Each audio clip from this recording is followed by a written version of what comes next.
So far, we've covered the basics to help you get started off on the right foot, and also some advanced stuff to help you when you're outnumbered or just at a disadvantage. And this time, we're going to be going over strategies and why team composition matters for the different game modes. So, cue the dramatic transition! So in the Dominion game mode, you battle to gain and keep control of 3 different zones, and when you capture a zone, you get 100 points, but those are what are called soft points, and you'll lose those if the zone is captured by the enemy. And to earn hard points that can't be lost, you need to keep control of the zone. And you can also double the hard points it's generating by standing in the zones you control. So with that in mind, it's important to remember that Dominion isn't about killing everyone. You need to control the battlefield, and having the right team composition makes a huge difference with that. So let's go over the heroes. Heavy heroes, like the Shigoki for the Samurai, are good for conquering the front line in Zone B and also defending captured zones. Assassins, like the Orochi, are the most efficient characters to kill enemy heroes in 1v1 situations, but they're fragile when they're outnumbered.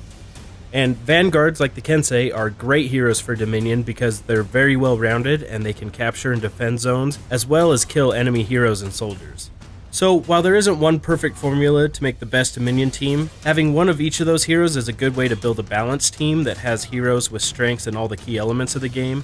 That way, you can have a Vanguard taking out soldiers in the front line, and an Assassin capturing zones and going after enemy players, and then have the Heavy defending the zones and giving support in group fights. And there's some more strategies that you can implement with those heroes, so let's go over those right now. Feats are special abilities that you can unlock by gaining renown, and having the right feats can drastically impact the outcome of a match. So you gain renown, which you can see in the bottom left, by performing actions during the match. Each hero has their own actions that gain them the most renown points. Like for instance, the Vanguards get the most by capturing a zone, killing soldiers, and reviving teammates. For Assassins, it's killing enemy heroes, contesting zones, and getting kill streaks. And for Heavies, it's assisting in kills, defending zones, and boosting zones. And one thing to keep in mind is that some feats are shared across heroes of the same faction or of the same type, and if you have 2 similar heroes on the same team, you might want to equip different feats so you can take advantage of different opportunities in the game. And another thing to keep in mind is that you can get hurt by your own feats, so don't do what I did here.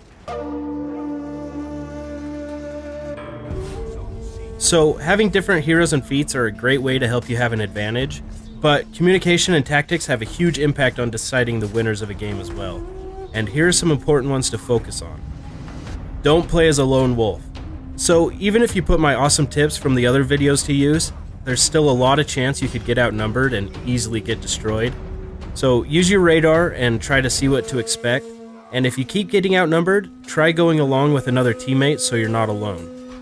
Another is to control zones early in a match, and like I said earlier, you earn double the hard points when you're standing in zones you control, and also you can regen your health when standing in zones A or C when you control them, so it's super important to get control of those as early as possible.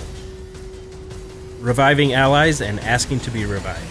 So whenever possible, revive your teammates, because it brings them back into the game without having to wait to respawn, and it also brings in a lot of renown. And if you get killed, you can ask for a revive in the quick chat just by tapping LB.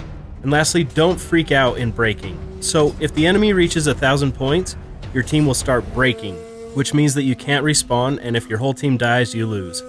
And it's pretty easy to freak out when you start breaking, but if the enemy team goes back down below 1,000 points, everything goes back to normal, so you just need to focus your efforts on grouping up with your team and get a zone back so the enemy loses those 100 soft points we talked about earlier.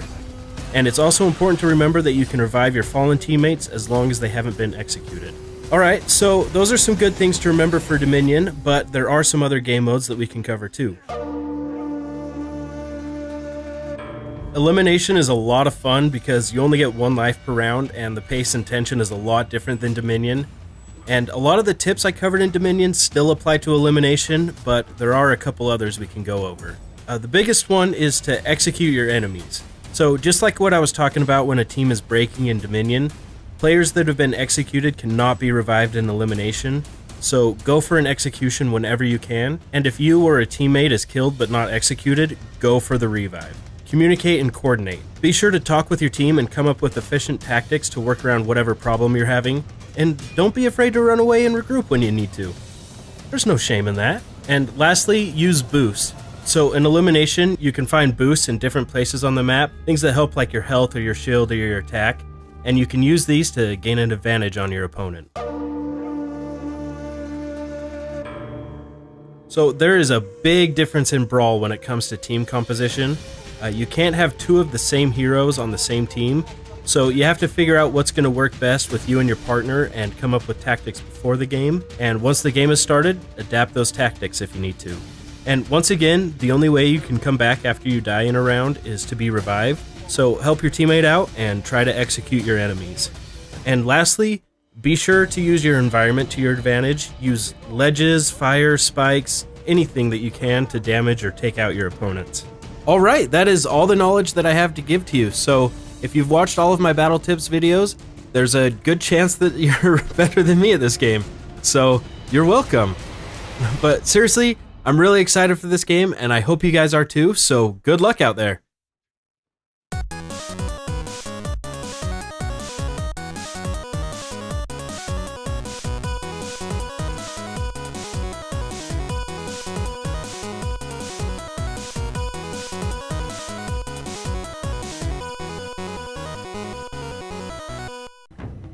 Alright, Moo, is that you? Alright, yeah, you ready? Meet You me ready? on this bridge. Yo, this Okay. walks slow. Guess what? The double team. Oh, no! What am I gonna do? This is bullshit.